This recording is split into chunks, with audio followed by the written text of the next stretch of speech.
Hello, I'm John Shepherd, and in this video we're going to take a look at a presentation from renowned coach Dan Pfaff, who's going to talk about rehabilitation methods and ways to bring an athlete back from injury. Now you're going to see lots of drills and hear some of Dan's unique perspectives on what you can do to get an athlete back up to full fitness quickly. Dan gave a number of presentations at the European Jumps and Sprint Symposium in Karlstad, Sweden. So he's cycling, he's picking the heel up, tracing the malleolus of the ankle and putting it back down. Now on all these dribbles that we're going to be doing today, it's a heel first landing and you roll through the foot. That's to exercise the intrinsic muscles of the foot. It's to improve fluid dynamics in the joints of the foot and the ankle, and the tib-fib joint proximally and distal. We found through our research if you plant the heel and roll through the foot, there's better healing process to this. So that's going to be new for him because he's Swedish. And in Sweden, you do all your drills on your toes and you're tall and you develop these stiff tendons. Well, this is plan B. We're working other features. So that's the first thing to wrestle with. So the first height we said is over the ankle. And the second height is over the calf. So you're going to cycle a little bit higher. The heel's going to travel right over the calf. And again, you're thinking and feeling with your heel. Is that heel making a perfect concentric circle? Good. And then the third height is over the knee. So our first movement screen is we would film him from the side. We would film him from head on. We would film him from the other side. We would film him from behind. And if we had a perfect world, we'd have a camera above him so that we're looking at the axes and limbs and ranges of movement. If a person's right out of surgery, we would be doing this on crutches with the good leg, the unsurgeried leg, because there's a 70% cross-education effect to the injured leg. So all of these things are a progression to what the athlete can tolerate and manage. If we're getting big pain or swelling, then we're not ready to progress. We stay simple. So it's simple to complex. It's the same thing with speeds. So I'm going to have you put your hand on my shoulder. And you're going to go over the ankle nice and slow. Perfect. Really slow. Nice circles. Faster. Faster. Faster. And relax. All right, let's go to the other leg then. Let's go over the calf. Slow. Faster. Faster. Faster. And relax. So even in the beginning stages, you can create variance to velocities, forces, and angle. Good so far. So that's standing. If everything works and both legs are okay and no pain, no swelling, then we would shift to walking down the track with these exercises. If walking down the track was okay, then we would progress to jogging speed in these exercises. No problem there. Then we would progress to maybe 50% speed and build accordingly. Now the second shape that we use, the first shape we had 3 heights, ankle, calf, knee, but it was concentric. Now we're going to do elliptical or an egg shape. So the heel will swing out a little further and it'll go a little further behind you. So you're tracing an ellipse rather than a circle. All right, so over the ankle. Good. Excellent. So he's good at eggs. Struggles with circles right now. Okay, over the calf, elliptical. Yep. And over the knee, elliptical. Good. Take a break. So, as you can see with the elliptical, you've got more displacement, distances of limbs. So it's closer to running than the concentric. So in the rehab process, we go through concentric, those 3 heights, and concentric at various speeds, and once all those check out in that silo, then we shift to the elliptical shapes. And we go back to the beginning, elliptical standing, elliptical walking, elliptical jogging, elliptical half speed. You kind of see the mastery progression there.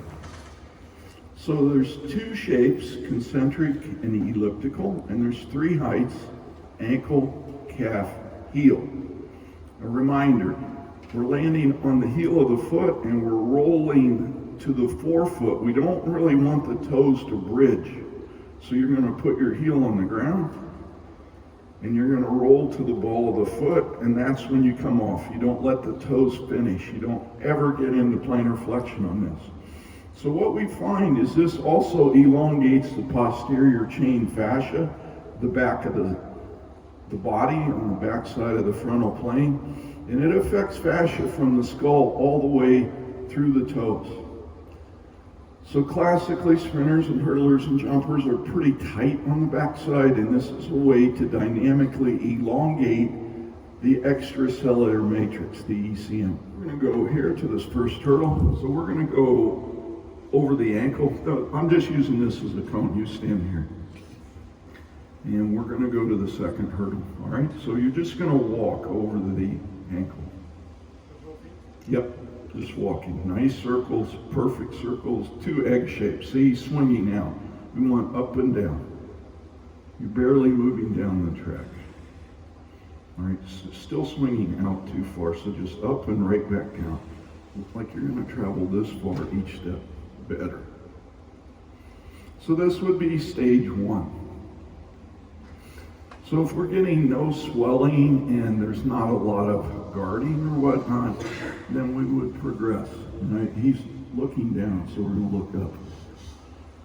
Right, from here to the next cone, let's go jogging speed. So it's the same idea, but you're going to be jogging. So you're going to bounce a little bit, but remember it's heel first and you don't want to go past the ball of the foot. Okay, go. Perfect. So he's better once he's moving. Good. So go to the next cone. No, just walk, just walk. And jog. And walk. So you can change channels to challenge the perceptive loop, make it more open chain by command. All right, so standing there, we're going to go to this hurdle. So you're going to go walking over the calf. So we're going to go a higher circle. And you can play with walking speed. You can walk super slow, walk medium, walk fast. All right. What this is doing, if we were filming the foot real careful, this is working the intrinsic, extrinsic foot muscles tremendously. Lumbricals, interossei. It's pumping fluid through the joints of the foot. More so than if you were on the ball of the foot. So this is therapeutic. All right, relax. So turn around. Let's go to the last hurdle, but at jogging speed, over the calf.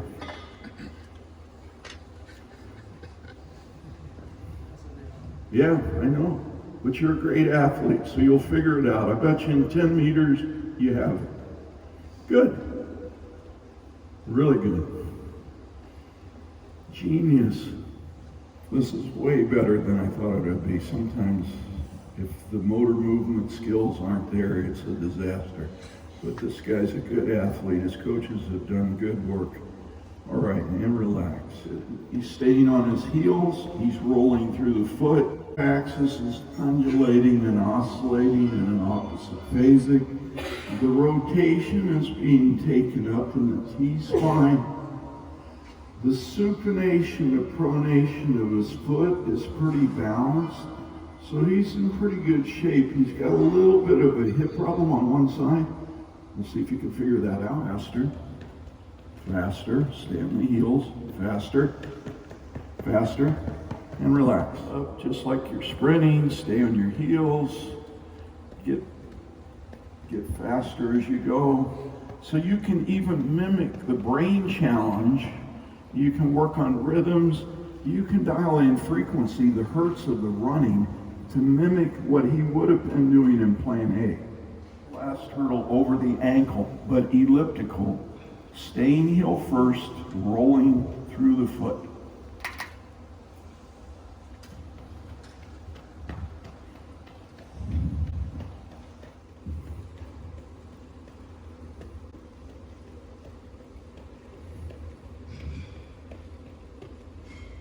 Good. And now over the knee, elliptical shape. So how you determine the shape is you watch the heel of the shoe. What pathway, what movement expression is the heel of the shoe? Okay, over the ankle, circle, slow. A little faster. Egg shape over the ankle. Circle over the calf. Circle. Circle over the calf, faster. Over the knee, egg shape. Over the knee, circle. Over the knee, fast. And relax.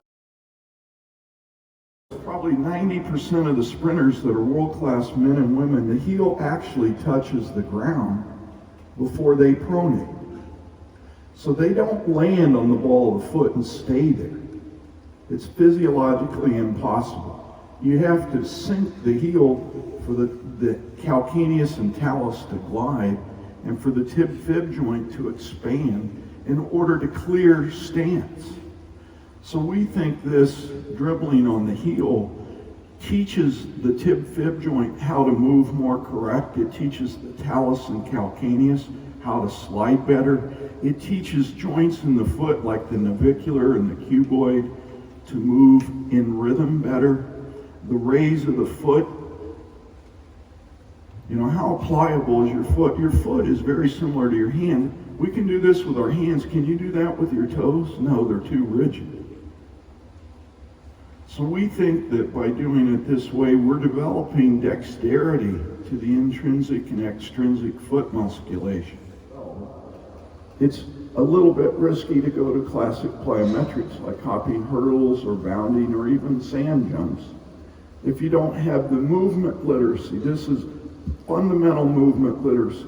In all the sports that I work at, the great athletes that are healthy pick this up and do it really well quickly. And the athletes that are more injured or that have gaps in their movement literacy struggle with this. All right, first premise, it's a heel first landing and it's a rolling foot just like we did. Because it's my opinion and bias that plyometrics should be taught rolling and flat first, and then you progress to the forefoot as you develop skill or as you go faster. I want you to consider something. Walking gait is really controlled in the limbic part of the brain. And so if we're walking, the old brain says roll through your foot. You don't see people walking on their tippy toes classically.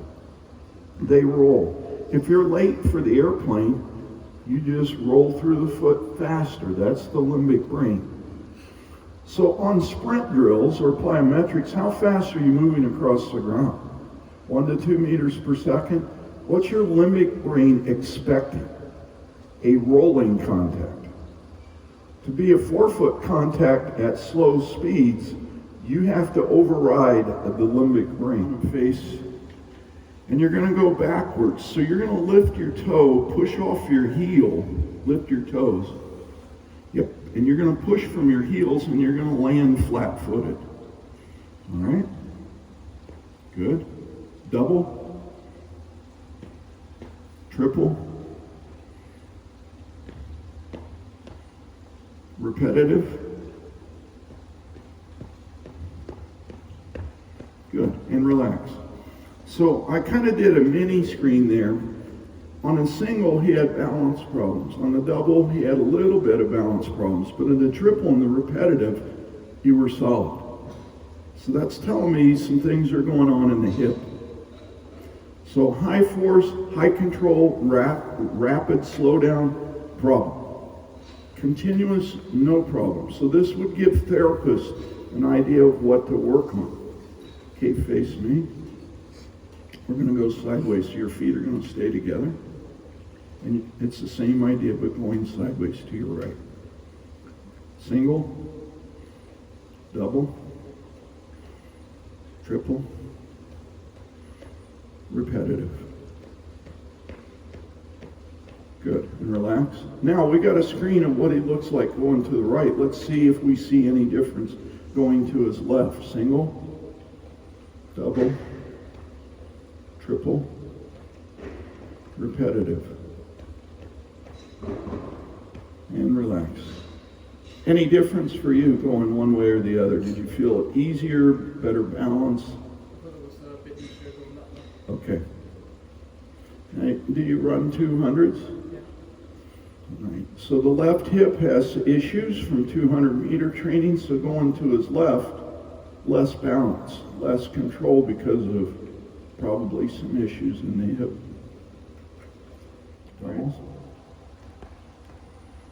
Triple. Repetitive. And relax. Okay, turn around. Left foot. Single.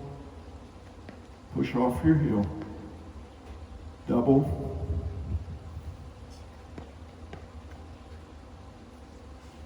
Single.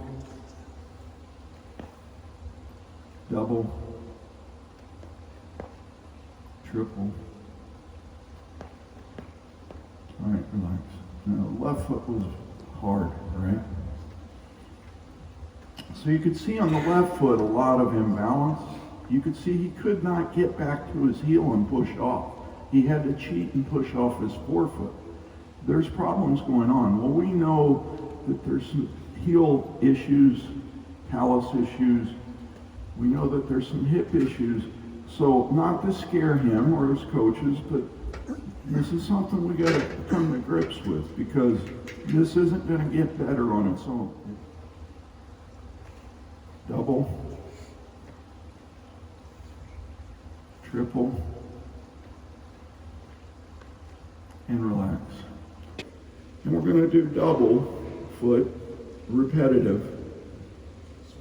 No, just double, both feet. Yeah, repetitive. Yep, good. Heel first, nice and quiet, no noise. You're not allowed to make noise. You got to be stalking. Good, relax. A little different, right? So we're moving the ball around. We're changing the fulcrum to force the axes to undergo variance in reaction to variance. As usual, thanks for watching, and hopefully you'll have enjoyed this presentation by Dan on how to rehab injury, together with some of his thoughts on sprint training. I plan to make some more videos from the information that was provided in Sweden from the European Jumps and Sprints Convention, so do look out for that. At the time of uploading this video, there's already another one from Yannick Trigaro, who's coached Christian Olsen, for example, on the long jump takeoff, penultimate step, and how to warm up specifically for the event. A little explosive, and come up, and then fall down.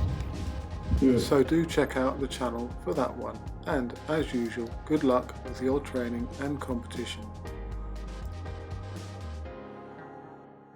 And get a 15% discount on all Jump Squad track and field gear. See also link in video description.